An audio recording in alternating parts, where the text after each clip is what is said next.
Hello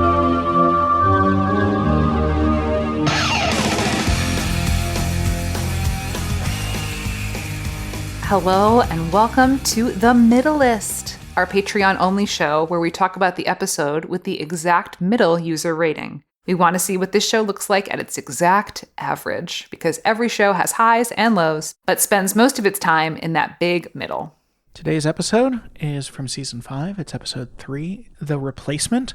Season 5, in my opinion, the best season of Buffy. This is based on my opinion as a teenager. I haven't rewatched the whole thing to see if that holds up. What's this episode about? This is The Replacement. So in this episode, there is a demon who is after Buffy because his whole thing is that he wants to kill the Slayer. So the Scooby Gang goes hunting for him at the dump. And during their battle, the demon fires upon Buffy and Xander jumps in the way of his ray from his special sword thing.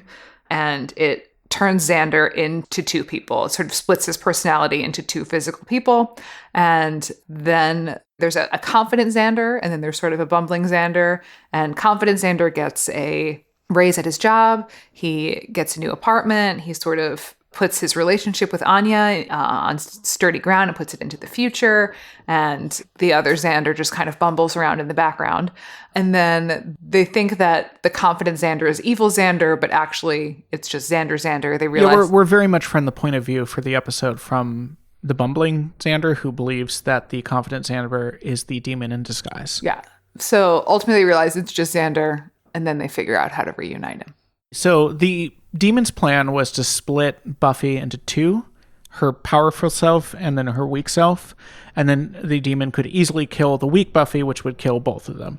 But instead it hit Xander, and so I think this is a really neat twist, because it is very much played as oh, here's the real Xander and this evil Xander has replaced him.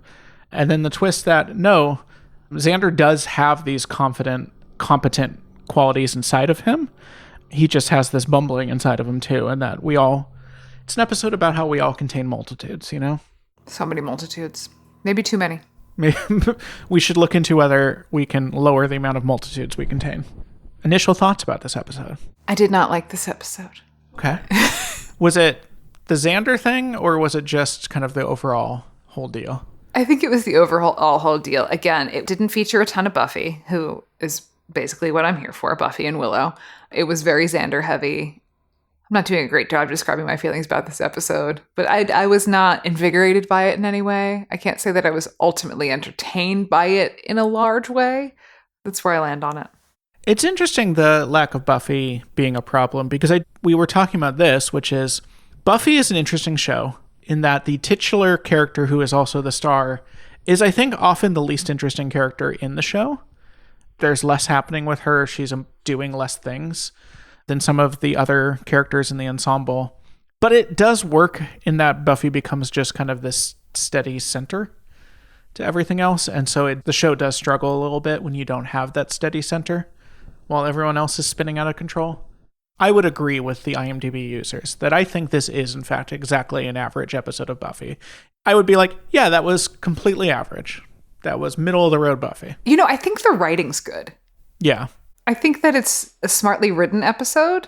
I think that whenever you're doing a double thing, I also think it's cool to do double actors. I think it's always great when we take a character and then we make them act in different ways. And when that's done successfully, it's really cool. With this episode, it's very spelled out. You're given broad strokes. You're bumbling, you're confident.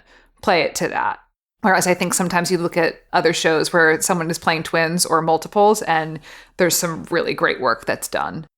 To hear the rest of this episode, support us on Patreon and help us make the show. Link in the show notes. Thank you so much.